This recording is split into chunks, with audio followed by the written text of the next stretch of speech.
I remember us going on the beach when I was younger. That's about every day. I think it was during the summer when there was no school. I remember watching them dive because I was afraid of the water a lot of times. I couldn't swim. I used to be diving, going way out. Because I was afraid of the seaweed, the dark color water, so I never would go close to that. And Robert used to be going way, diving way out. And I just look at them saying, wishing I could do the same thing. I remember going to junk early in the morning. Getting up early, going to bed, and then getting up like around 2 o'clock. I can't remember too much about it. I just remember being very tired. But I remember this particular particular night we went out there, and everyone was in the music dancing, like dancing around me, knocking into me like back, left and right, and I just standing there. I remember him telling out the next day, telling everybody else how I just stand there and they wouldn't dance, with the jumping music. That's funny thinking back on it. When I was smaller, I remember he used to lift me up because I couldn't see. So he would put me on his shoulders, and then when I got a certain age, it stopped. And I always used to think at 7 or 8, I used to be like, how come you don't put me on the shoulder no more? Because I used to miss that. I used to like, being up on the shoulder because that used to make me feel high and like, oh, I could see everything. I enjoyed that. So as I got older and he stopped doing it, I was like, I don't know about this, I remember Daddy being very punctual or he pushed us to be on time or be like if we're going somewhere, if we're going away, especially like leaving the island, to get ready the night before. Have the keys, where you could find them, park your stuff, and so by during the morning you don't have to be much running around. We never quite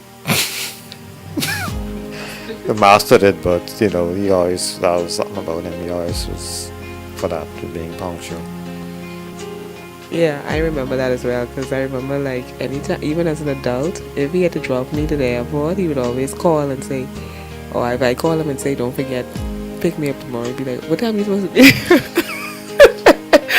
And I would say I would give him like a half hour later because if I told Daddy I had to be there for 7 o'clock, let's say we had to be there for 7 o'clock, Daddy was coming 6 o'clock. And then he would be like, why you ain't ready? He'd be like, dude, not 6 o'clock. He would come like an hour before I needed to leave.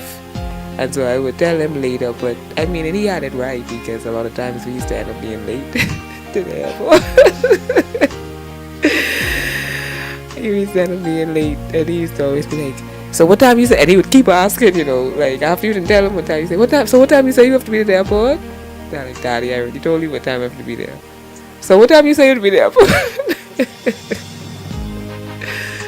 When he was younger, he was in the RAF. He got a lot of knowledge about different countries and different, especially during the Second World War. That was the way it was. Because most countries you would ask him about, he would know. He knew the Swedes were neutral during the Second World War. Different things. He always would know the capital. He had knowledge of the different Pacifics in the Second World War. And he loved war pictures. That's why a lot of times I wish he had the History Channel.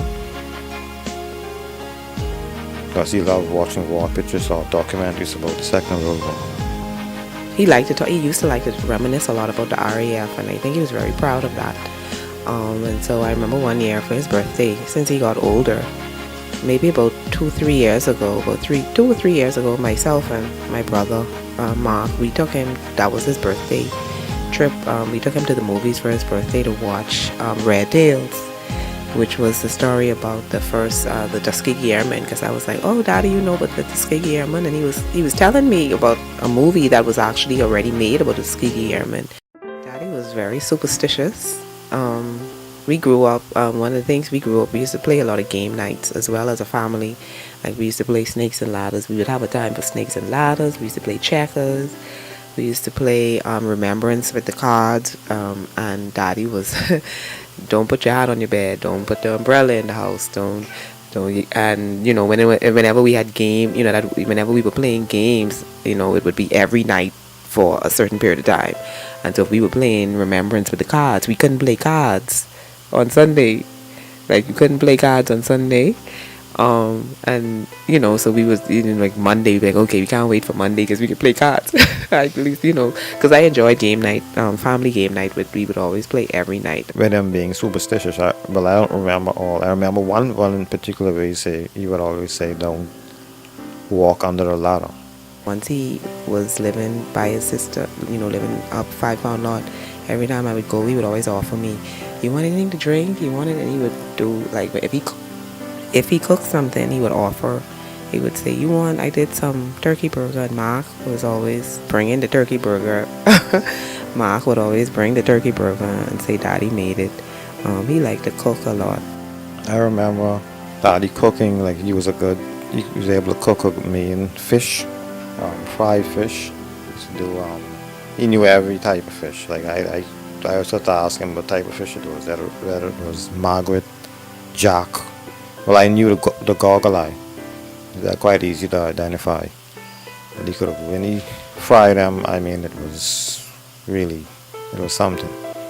He also did a good turkey drumstick. He used to do turkey a lot. He used to bake the turkey. See, one thing with him also, he always believed in health, eating healthy. One of the times he did for me dumpling, and I think he did his own little creativity in it. He put cornmeal in it, I think, or something he put in it. It was a little different from the regular dough, but it tastes good. I also remember more recent years when he was by his sister. About 6 in the morning, you always have that tea. When he make his tea, you have him stirring the tea. He had the spoon hitting the cup. And then he would always sing tunes from church, or hum it like. He'd always be singing in the morning. That was a good memory. So, Daddy, hope to see you again, and may you rest in peace. Daddy, rest in peace. I will miss you.